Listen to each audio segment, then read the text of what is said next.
2024년 한 해가 저물어 가고 있습니다. 오늘은 2024년 한 해를 정리하면서 K방산에 있었던 이슈 중 워스트 탑 5를 뽑아보겠습니다. 먼저 5위는 사업관리부실로 전력 공백을 초래한 공지통신 무전기 사업입니다. 미국과 나토는 하늘과 지상을 연결하는 무전기 암호 체계를 기존 헤비퀵2 방식에서 보안이 강화된 세턴 방식으로 바꿨는데요. 이러자 한국군도 연합작전을 하려면 공지통신 무전기를 새롭게 교체해야만 하죠. FA-50과 F-15K, 수리온 등 모든 항공용 통신 장비는 새롭게 세턴 장비로 바꾸고 있습니다. 그런데 문제는 땅입니다. 원래 계획은 국산 무전기인 TMR의 UHF 대역에 세턴 암호 방식을 적용해 쓰는 거였는데 미국이 국산 무전기에 자기네 암호 방식 적용을 거부했습니다. 암호 방식이 새어나갈 수 있다는 우려 때문이었죠. 한미동맹을 강조하지만 역시 나토보다는 유대관계가 한 등급 떨어짐을 보여주는 단면입니다. 그러자 방사청은 지상무기 체계에 공지통신 무전기로 TMMR을 쓰겠다는 계획을 포기하고 지상에도 외국산 공지통신 무전기를 수입해 사용하는 걸로 결정을 했죠. 상황이 바뀌었으니 대책이 바뀌는 것까지는 좋은데 문제는 시기입니다. TMMR에 세턴 적용이 어렵다는 건 이미 2년 전부터 불거져 왔거든요. 그런데 이걸 차일피일 검토에 검토만 거듭하다 시간을 허비했고 이제 와서 하는 말이 TMMR에 세턴 적용이 불가능하니 공지통신 무전기를 장착해야 하는 지상 플랫폼은 각자 알아서 외산 통신 장비를 구매 장착하라고 했죠. 다대역 다기능이라고 자랑하던 TMMR만 철석같이 믿고 있던 지상무기 플랫폼에서는 발등에 불이 떨어졌습니다. 지상간 통신을 위해 TMMR은 TMMR대로 장착해야 하고 거기에 더해서 공지통신을 위한 무전기를 추가로 구매해 장착해야 하니 예산도 추가로 들고 설치를 위한 설계 변경도 불가피해졌습니다. 그리고 가장 큰 문제는 지금 당장 사업을 시작해도 아무리 빨라야 2년 이상이 좋게 걸린다는 거죠. 당분간 하늘과 지상 간의 암호화된 통신은 불가능하고 결국 전력 공백은 불가피하게 됐습니다. 2017년에 피아10결 장비를 교체할 때도 늑장 대응으로 전력 공백이 생겨 욕을 먹었는데 이번에도 마찬가지네요. 참고로 지금 양산 중인 TMMR에 수백만 원짜리 헤비퀵2용 통신카드가 장착되어 나가는 건 아닌지 확인해 봐야 합니다. 쓰지도 않을 구형 통신카드가 패키지로 묻혀서 양산된다면 그건 예산 낭비니까요. 사업 추진 전략부터 진행 과정상에 돌출된 위험 관리가 부족했던 공지통신 무전기입니다. 4위는 중국산 라벨가리와 저가로 덤핑 입찰한 해안정찰용 무인 항공기 사업입니다. 육군과 해병대에서 운용할 해안정찰용 무인 항공기는 총 430억 규모의 국내 구매 사업입니다. 지난 5월에 엔사의 제품이 선정되었는데 이때 엔사의 입찰가가 사업 예산 430억의 절반에 불과한 200억 원대였습니다. 과연 이 가격에 팔면 남는 게 있을까 걱정이 될 정도였죠.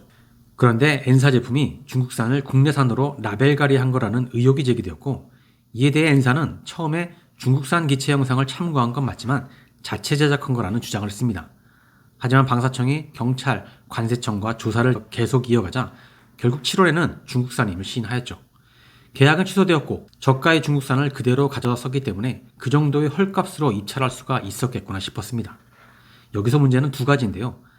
하나는 군용 드론에 중국산 부품을 이렇게 막 써도 되느냐는 거고 다른 하나는 구매 사업에서 저가 입찰이 관례화되었다는 겁니다.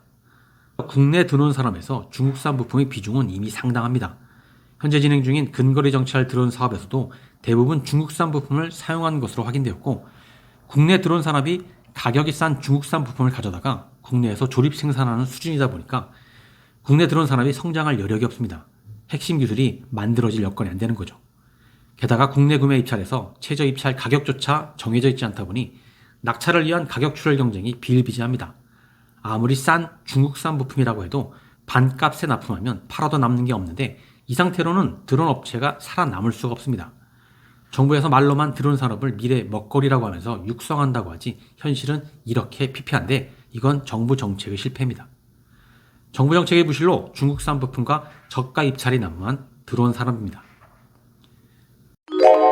3위는 특수작전용 기관단총 2형, 제식명 K13 기관단총의 폭발입니다. K13 기관단총 약 1700정이 올해 육해공 특수부대에 전력화가 되었죠. 40년대 K1A 기관단총을 드디어 대체한다며 실행소총에 많은 관심과 기대가 있었지만 올 2월에 특전사에서 사격한 총기 내에서 탄약이 폭발하는 사고가 발생했습니다. 약실이 제대로 닫히지 않은 상태에서 격발이 된 게 원인으로 밝혀졌고, 제작사에서는 약실이 완전 폐쇄되지 않으면 격발 자체가 안 되도록 설계를 변경해 조치했습니다. 일각에서는 AR-15 계열 수총의 특성상 약실이 닫히지 않은 경우가 생기기 때문에 노리쇠 전진기를 달아야 한다는 주장을 했지만, 그렇게 되면 총몸을 새롭게 만들어야 해서 비용 부담이 커지죠. 그래서 방사청에서는 노리쇠 전진기는 다음 기회로 미뤘습니다. 다소 아쉬운 부분이긴 하지만 그래도 안 쓰는 것보다는 낫겠다 싶었죠. 하지만 최근 들려온 소식을 보면 K13 소총이 아직도 창고에 있다네요. 특전사에서 다시 운용을 했지만 소음기를 장착한 사격 시 소음기 발열이 심하고 탄매가 역류하여 격발 불량이 종종 생겨 못 쓰겠다고 했답니다. 그래서 특전사에서는 하자 처리를 요구했고, 반면 제작사에서는 특전사의 사격 운영 조건이 정상 조건을 벗어난 거라며 하자가 아니라는 의견을 보이고 있다네요. 하자 판정이 나올 때까지 K13의 사용은 중지가 되었고 한동안 창고에 보관될 겁니다. 하자와 관련한 서로 간의 주장에서 이번에는 제작사의 주장에 힘이 실리는데, 군과 제작사 누구의 주장이 옳은 건지는 조만간 다시 한번 다뤄보도록 하겠습니다. 40년 만에 새롭게 만들어 놓고 쓰지도 못하는 특수작전용 기관단총이었습니다. 2위는 이권 다툼에 양분된 지상무기 전시회입니다. 2022년까지 육군협회가 주최하고 디펜스 엑스포가 주관했던 지상무기 전시회 DX코리아가 올해는 육군협회와 디펜스 엑스포가 서로 갈라서면서 육군협회는 카덱스라는 이름으로 개룡대 활주로에서, 디펜스 엑스포는 예전처럼 DX코리아라는 이름을 갖고 킨텍스에서 서로 일주일 간격을 두고 개최되었죠. 주최사와 주관사가 전시회 수익금 배분을 놓고 갈등을 했기 때문인데, 전시회 장소인 킨텍스를 서로 차지하려고 다퉜고 DX코리아라는 상표권을 놓고 법정 다툼을 벌였으며, 국방부 방사청, 육군의 후원 멍칭 사용을 놓고도 경쟁했습니다. 카덱스는 육군협회라는 상징성과 국방부 방사청, 육군의 후원을 등에 업었지만 계룡대 비상활주로라는 지리적 불리함과 숙박교통 등 편의시설이 부족한 단점이 있었고, DX코리아는 킨텍스라는 지리적 이점은 갖췄었으나 정부기관의 후원이 부족해 중소기업 위주의 전시회로 축소가 되었죠. 힘을 합쳐도 모자랄 판에 각자의 장점을 양분하고 서로 대립하다 보니 K방산 입장에서는 아무래도 손해였습니다. 해외 바이어가 보기에도 상당히 민망했고요. 말로는 K방산 수출을 위해 방산 전시회를 개최한다고 했지만 실상은 방산업체에게 전시 부스를 판매해 수익금을 챙기는 게 목적이 되었습니다. 대기업 한 개당 전시회에 쏟아붓는 비용만 10억이 넘는데 아무런 성과를 얻지 못했다고 하니 이게 방산업체를 위한 전시회인지 주최 측을 위한 전시회인지 주객이 전도돼도 한참 전도되었습니다. K방산은 호황을 등에 업고 이권 다툼에 난립하는 방산 전시회입니다. 마지막 1위는 대기업 싸움에 한 해를 넘기는 한국형 구축함 KDDX입니다. 현재 현대중공업은 불법 기밀 유출 사건으로 인해 제한사 평가에서 1.8점의 감점을 받고 있죠.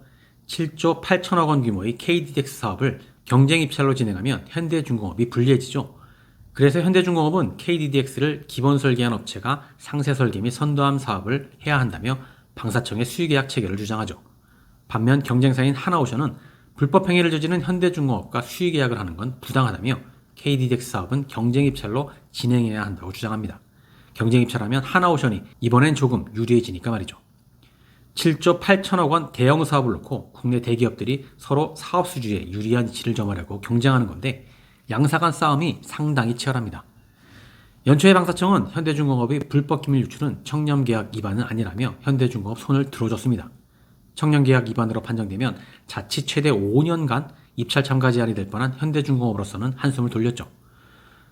그러자 하나오션에서는 경찰의 불법 기밀 유출을 다시 수사해달라며 현대중공업을 고발했고, 현대중공업은 하나오션을 명예훼손으로 맞고소했습니다. 진흙탕 싸움이 시작된 거죠.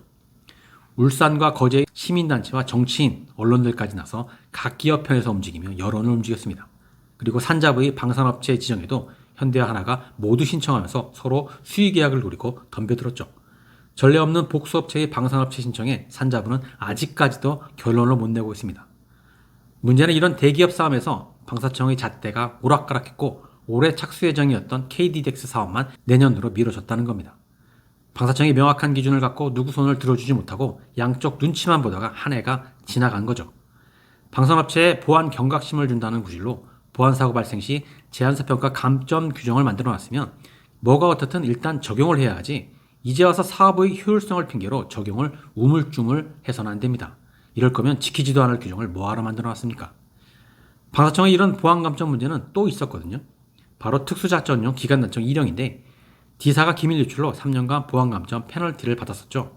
그 상태에서 제안서 평가를 했으면 D사가 상당히 불리했을 텐데 방사청은 어찌된 일인지 사업의 추진 방법을 재검토한다며 1년을 흘려보냈고 사업 추진 방법을 연구개발해서 국내로 바꾸면서 2년을 또 흘려보냅니다. 내년에 사업을 재추진한다는데 그때가 되면 이미 D사의 보안 페널티는 적용 시효가 끝나버립니다. 여기서도 보안 감점 적용이 또 한 번 무력화가 되는 거죠. KDDX나 특수작전용 기관단청 2형이나 모두 보안 감점으로 업체의 보안 경각심을 불러일으키기는커녕 엉뚱하게 사업 착수 시기만 미루는 결과만 나왔습니다. 아마 이 상태라면 KDDX 입찰 역시 현대중공업이 보안 페널티 시효가 끝나는 내년 11월 이후에나 되지 않을까 우려되는 거죠. 대기업 싸움에서 우물쭈물하는 방사청, 그 대가는 전력화지원 KDDX였습니다. 이상 2024년에 있었던 K방산의 워스트 5를 정리해봤는데요. 다음에는 2024년에 있었던 베스트 5를 정리해보겠습니다. 오늘은 여기까지입니다. 감사합니다.